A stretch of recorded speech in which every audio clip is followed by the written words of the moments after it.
কালোবাজারি আমি জানতে চাই এই শেখ হাসিনার কাছে, আমি জানতে চাই কাউয়া কাদের কাছে। আগে না খেয়ে থাকতে কে বলেছে? আগে চাউল ছিল 12 টাকা কেজি, এখন চাউল কিন্তু হয় 90 টাকা কেজি। আগে তেল কিনতাম আমরা 32 টাকা কেজি, এখন তেল কিনি 220 টাকা কেজি। আগে পেঁয়াজ কিনতাম 8 টাকা 5 টাকা কেজি, এখন পেঁয়াজ কিনতে হয় 100 টাকা কেজি। আগে কাঁচামরিচ কিনতাম 20 টাকা কেজি, এখন কাঁচামরিচ কিনতে হয় 1000 টাকা কেজি। এই কোন দেশের সরকার? এই কোন কালোবাজারি? এই কোন কালোবাজারি? আমি জানতে চাই এই শেখ হাসিনার কাছে, আমি জানতে চাই কাউয়া কাদের কাছে, আমি জানতে চাই হাসান মাহমুদের কাছে। তোমরা যে বড় বড় কথা বলো দেশের উন্নয়ন হচ্ছে, কিসের উন্নয়ন করছো? কাঁচামরিচ 1000 টাকা কেজি, এই উন্নয়ন? চাউলের কেজি 100 টাকা কেজি, এই উন্নয়ন? গরুর মাংস 1000 টাকা কেজি, এই উন্নয়ন?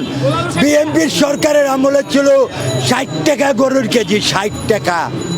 ছেলে মেয়ে ভাই বোনদেরকে নিয়ে খুব সুন্দরভাবে খাইতে পারতাম। এখন আমরা তো গরু মাংস দূরে থাক, মুরগির ঠ্যাঙের কাছেও যাইতে পারি না। কেন? এই যে আমরা কি বাংলাদেশের সরকার নয়? ওই আওয়ামী লীগ, যুবলীগ, ছাত্রলীগ, মহিলা লীগ, শ্রমিক লীগ, হকার্স লীগ, এরাই তোমার মানুষ। আমরা বাংলার জনগণ কোনো মানুষ নয়, আমরা রিক্সা শ্রমিক কোনো মানুষ নয়, আমরা গার্মেন্টস শ্রমিক কোনো মানুষ নয়, আমরা মোটর শ্রমিক কোনো মানুষ নয়। তাহলে তুমি কার ভোটের অধিকারের সরকার?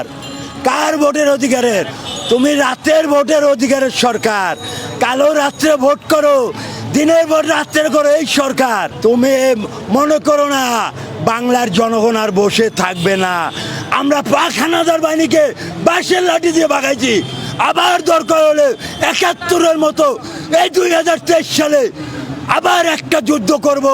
সেই হলো বাংলাদেশ যুদ্ধ আবার ঘোষণা করা হলো। আমরা স্বাধীন ঘোষণা করেছিলাম 1970 সনে।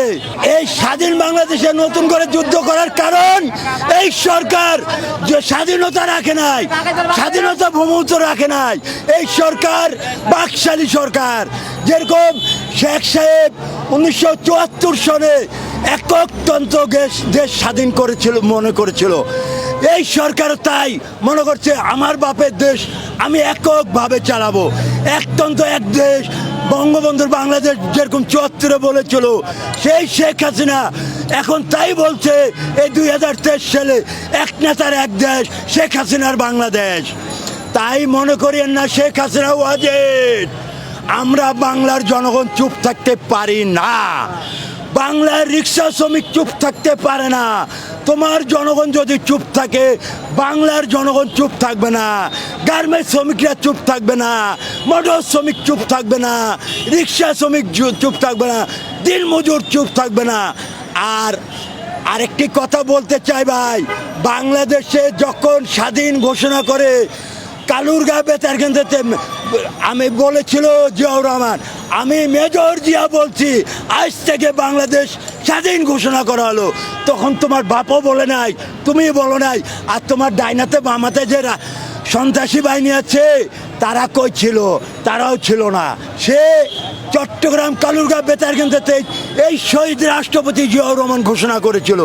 তখন এই বাংলার জনগণ এই জিয়াউর রহমানের ডাকে সাড়া দিয়ে নিজের জীবন ব্যক্তি করে দেশ স্বাধীন করেছিল।